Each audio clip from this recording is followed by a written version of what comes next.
నీటి బాప్తిస్మము అంటే యేసు క్రీస్తు మరణ భూస్థాపన పునరుద్ధానములలో ఐక్యత, నూతన జన్మ అనుభవంలోనికి వచ్చుట.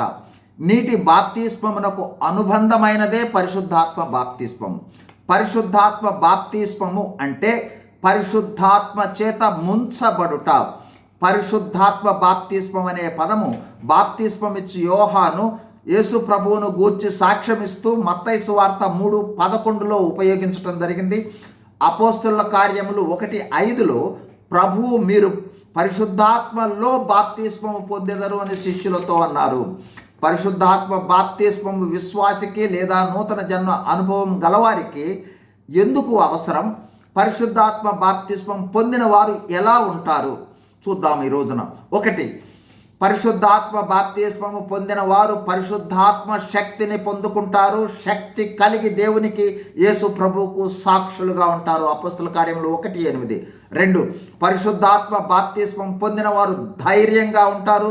దేవుని మాట వింటారు తప్ప ఏ పరిస్థితుల్లో మానవుల ఆధీనంలోనికి వెళ్ళరు. దేవుని కొరకై తమ సాక్ష్యాన్ని ఇవ్వటానికి వెనుకాడరు. అపోస్తలుల కార్యములు 4:19-20. 3, మానవులకు బెదరరు. స్వస్థతలు, ఆశ్చర్య, అద్భుత కార్యాలు చేసేవాళ్ళుగా ఉంటారు. సువార్తను బహుధైర్యంగా ప్రకటిస్తారు. వారు ప్రార్థిస్తే మానవాతీత కార్యాలు జరుగుతాయి. అపోస్తలుల కార్యములు 4:29-31. 4, అద్భుతమైన దైవిక జ్ఞానం కలిగి ఉంటారు. వీరి జ్ఞానాన్ని ఇతరులు ఎదిరించలేరు. అపోస్తలుల కార్యములు 6:8-10. 5, వీరి ఉనికి నీడలే ఆశ్చర్య అద్భుతాలను చేస్తాయి. అపోస్తలుల కార్యములు 5:15.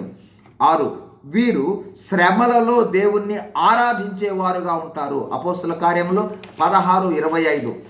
7, వీరు జీవించు జీవితము, విడుదల చేసే సువార్త, మాట్లాడు మాటలు సొంత జ్ఞానము, సొంత ఆలోచనలు, సొంత తెలివితేటల ప్రకారము కాక పరిశుద్ధాత్మ ఆధీనములో, పరిశుద్ధాత్మ శక్తితో, పరిశుద్ధాత్మ నడిపింపులో ఉంటుంది. 1 కొరింథీ 2:4. ముగింపులో పరిశుద్ధాత్మ బాప్తిస్మము ఉన్నవారు ఉప్పొంగే సంపూర్ణత కలిగి ఉంటారు. దేవుని పట్ల లోతైన భక్తి కలిగి ఉంటారు. దేవుని కోసం తీవ్ర సమర్పణ కలిగి ఉంటారు.